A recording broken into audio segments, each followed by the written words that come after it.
பிரதேசத்தில் 6.5 மாத கன்றுக்குட்டி ஒன்று நாள்தோறும் 2 லிட்டர் பால் கொடுத்து அனைவரையும் வியப்பில் ஆழ்த்தி வருகிறது. பொதுவாக கால்நடைகள் கருவுற்ற குட்டி ஈன்ற பிறகுதான் அதனது உடலில் மாற்றங்கள் நிகழும். ஆனால் உத்தரப்பிரதேசத்தில் 6 மாத கன்றுக்குட்டி ஒன்று நாள்தோறும் 2 லிட்டர் பால் கொடுப்பதாக அதன் உரிமையாளர் முகமது சயீத் தெரிவித்துள்ளார். இந்நிலையில் இந்த அதிசய கன்றுக்குட்டியை அப்பகுதி மக்கள் பலரும் வியப்புடன் வந்து பார்த்து செல்கின்றனர். இது குறித்து முகமது சயீத் கூறுகையில், இந்த குட்டி பிறந்து 6 மாதங்களிலே பால் சுரந்ததாகவும் அதனைத் தொடர்ந்து நாள்தோறும் அந்த கன்றுக்குட்டியிடம் பால் கறந்து வருவதாகவும் கூறுகிறார். இது குறித்து கால்நடை மருத்துவர்கள் கூறும்போது, மரபணு மாற்றத்தால் இது போன்ற ஒரு சில சம்பவங்கள் அதிசயமாக நிகழ்வது உண்டு என்றும், இருப்பினும் இது குறித்து மருத்துவ குழுவினர் தீவிரமாக ஆராய்ந்து வருவதாகவும் தெரிவித்தனர்.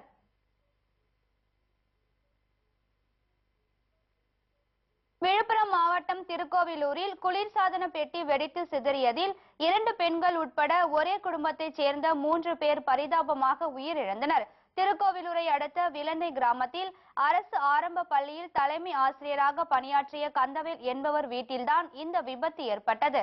தமது குடும்பத்துடன் கந்தவேல் தூங்கிக் கொண்டிருந்த போது நள்ளிரவில் மின்கசிவு காரணமாக குளிர்சாதன பெட்டி வெடித்து சிதறியது. அப்போது வீட்டில் தூங்கிக் கொண்டிருந்த கந்தவேல், அவரது மனைவி சுகந்தி மற்றும் தாயார் பார்வதி ஆகியோர் சம்பவ இடத்திலே பரிதாபமாக உயிரிழந்தனர். கந்தவேல் ஆசிரியர் வீட்டில் ஃப்ரிட்ஜ் வச்சு சவுண்டு கேட்டுது சார். நாங்கள் 2:05 ஓடி வந்து பார்க்கும்போது உள்ளே பூரா அனலாக எரிஞ்சிக்கிட்டு இருந்துச்சு. உள்ளே புகையை அடைஞ்சு போய் எங்களால் உள்ளே போக முடியல. கதவை உடச்சி உள்ளே திறந்து பார்த்தா பாத்ரூமில் உள்ளே ஓடி வந்து கந்தவேல் ஆசிரியர், அவருடைய மனைவி, அவங்க அம்மா 3 பேருமே இறந்து கிடந்தாங்க. உள்ளே இருந்தது வீட்டில் வந்து 5 பேர் சார். 5 பேரில் பெரிய பாப்பா மட்டும் ஓடி வந்து கதவை தட்டின்னு வெளியில் ஓடி வந்துருச்சு. சின்ன பாப்பா கூட விட்டுட்டு வெளியில் ஓடி வந்துருச்சு. அவர் வந்து வாதியர் வந்து ஆடூர் கொலப்பாக்கம் பக்கத்து கிராமத்தை சேர்ந்த ஆடூர் கொலப்பாக்கத்தில் ஹெட் மாஸ்டராக இருக்கிறாப்புல ஆரம்ப பள்ளியில். விபத்து நடந்த இடத்தில் கரும்புகை சூழ்ந்ததால் கந்தவேலின் மகள் மீரா மற்றும் சிந்து ஆகியோர் மூச்சு திணறல் ஏற்பட்டது. அவர்கள் முண்டியம்பாக்கம் மருத்துவமனையில் அனுமதிக்கப்பட்டனர்.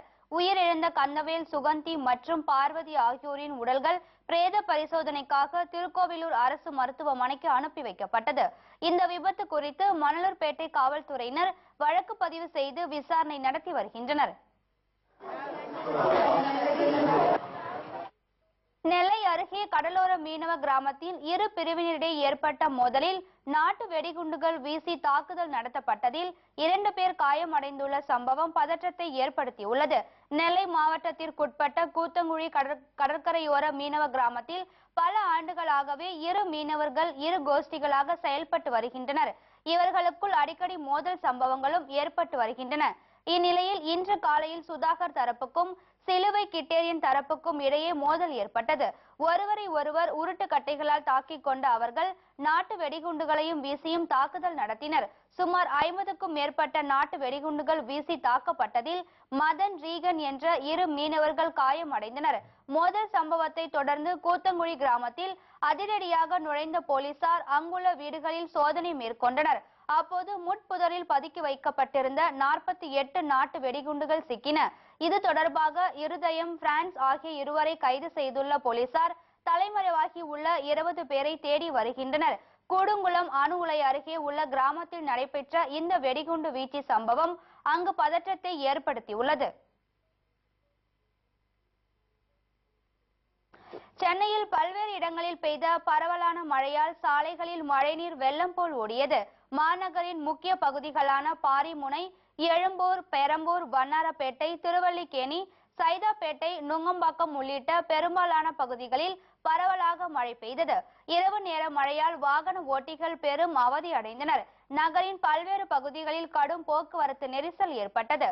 இந்த மழையால் பல்வேறு சிரமங்கள் இருந்தாலும் வெயிலின் தாக்கம் குறைந்துள்ளதாக சென்னை நகரவாசிகள் மகிழ்ச்சி தெரிவித்தனர்.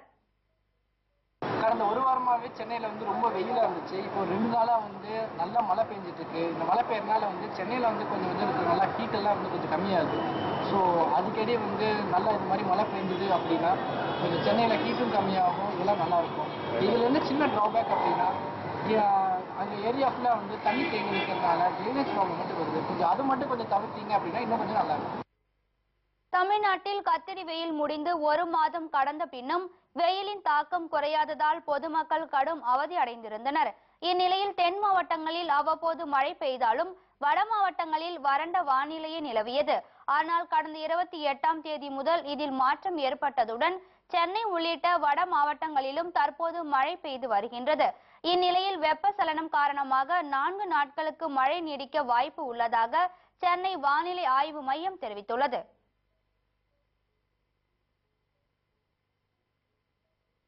திருப்பூர் அரசு கலை கல்லூரி நிர்வாகத்தை கண்டித்து மாணவர்கள் 75க்கும் மேற்பட்டோர் சாலை மறியலில் ஈடுபட்டதால் 1 மணி நேரத்திற்கும் மேலாக போக்குவரத்து பாதிக்கப்பட்டது.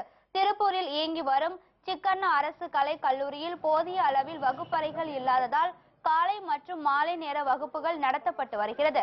காலை நேர வகுப்புக்கு வரும் மாணவர்களில் பலர் கல்லூரி முடிந்த பின்னர் பகுதி நேர வேலைக்கு சென்று வருவாய் ஈட்டி வருகின்றனர். இந்நிலையில் காலை நேர வகுப்பில் பயின்ற மாணவர்களை கல்லூரி நிர்வாகம் மாலை நேர வகுப்புக்கு மாற்றியதாக தெரிகிறது. இதனை கண்டித்து கல்லூரி மாணவர்கள் சாலை மறியல் போராட்டத்தில் ஈடுபட்டனர். சிக்கனா காலேஜில் 3rd இயர் படிச்சுட்டு வரேன். பிகாம் ஐபி படிக்கிறேன். எங்களுக்கு கிளாஸ் ரூமே கிடையாதுங்காட்டி எங்களுக்கு காலையிலேருந்து மதியம் மாற்றிட்டாங்க. நாங்கள் இங்கே இருக்கிறவங்க எல்லாருமே ஏழை குடும்பத்தர் தான். எல்லாருமே பார்ட் டைம் ஜாப் போயிட்டு இருக்கிறவங்க தான். இப்போ டைம் மாற்றினங்காட்டி எங்களால் பார்ட் டைம் ஜாப்பு போக முடியல, ஒன்றும் பண்ண முடியல. பார்ட் டைம் ஜாப் போனாலும் எங்களுக்கு வேலைக்கு வேணான்னு சொல்லிடுறாங்க. இதுங்காட்டி நிறைய பேர்த்தினால வேலையே போயிடுச்சு.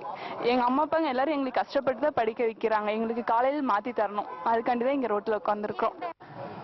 கல்லூரி முடிந்து பிற்பகலில் பகுதி நேர வேலைக்கு செல்வதன் மூலம் கிடைக்கும் வருவாயை தங்களது படிப்புக்கும் குடும்பத்திற்கும் உதவிகரமாய் இருந்ததாக மாணவர்கள் மாலை நேர வகுப்புக்கு தங்களை மாற்றினால் தங்களது வருவாய் பாதிக்கப்படும் என தெரிவிக்கின்றனர். சிறிய விளம்பர இடைவேளைக்கு பிறகு மேலும் பல செய்திகளை காணலாம். தொடர்ந்து இணைந்திருங்கள் நமது கேப்டன் நியூஸ் தொலைக்காட்சியுடன்.